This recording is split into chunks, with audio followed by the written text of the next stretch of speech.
छत्तीसगढ़ के उप मुख्यमंत्री अरुण साव गुरुवार को कोरबा जिले में आयोजित विभिन्न कार्यक्रमों में शामिल होने के लिए रवाना हुए। कोरबा रवाना होने से पहले उन्होंने अपने निवास कार्यालय में पत्रकारों से चर्चा करते हुए पूर्ववर्ती कांग्रेस सरकार पर हमला करते हुए कहा कि कांग्रेस सरकार का कोई विजन नहीं था, कोई सोच नहीं थी और नीयत अच्छी नहीं थी, इसलिए हर क्षेत्र में राज्य के साथ अन्याय उन्होंने किया। जिस तरह की अराजकता उन्होंने पूरे प्रदेश में फैलाई थी, उसी का नतीजा था कि जमीनों के आवंटन के बाद भी कोई काम नहीं हुआ। उन्होंने कहा, हमारी सरकार राज्य में उद्योग बढ़े, औद्योगिकरण बढ़े, रोजगार बढ़े, इसके लिए लगातार काम कर रही है। हम नई औद्योगिक नीति लेकर आए हैं, नए औद्योगिक पार्क बना रहे हैं।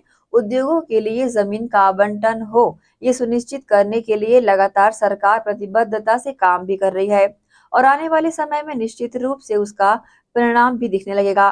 देखिए, कांग्रेस सरकार का कोई विजन नहीं था, कोई सोच नहीं थी और नीयत भी अच्छी नहीं थी और इसलिए हर क्षेत्र में राज्य के साथ अन्याय उन्होंने किया है। जिस तरह के अराजकता प्रदेश में उन्होंने फैलाई थी और इसी का नतीजा है जो आपने बताया कि जमीनों के आवंटन के बाद कोई काम नहीं हुआ और हमारी सरकार राज्य में उद्योग बढ़े, औद्योगिकरण बढ़े, रोजगार बढ़े, इसके लिए लगातार काम कर रही है। नई औद्योगिक नीति लेकर आए हैं, नए औद्योगिक पार्क बना रहे हैं, उद्योगों के लिए जमीन का आवंटन हो, ये सुनिश्चित करने के लिए लगातार सरकार प्रतिबद्धता से काम कर रही है और आने वाले समय में निश्चित रूप से उसका परिणाम दिखेगा। युक्तियुक्तकरण का काम संपन्न हो चुका है।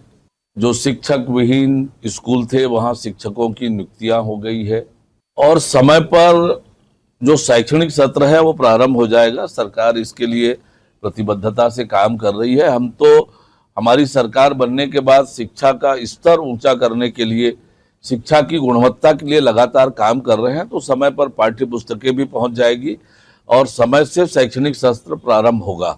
देखिए, सरकार के सामने ये मामला विचाराधीन है कि जो करोड़ों रुपए सरकार के सरकारी खजाने के लगे हैं उसका किस तरह से उपयोग किया जाए, इस पर सरकार विचार कर रही है और जो भी आने वाले समय में इस पर निर्णय होगा। गौवंश के संरक्षण के लिए हमारी सरकार प्रतिबद्ध है, उस दिशा में काम भी हो रहा है।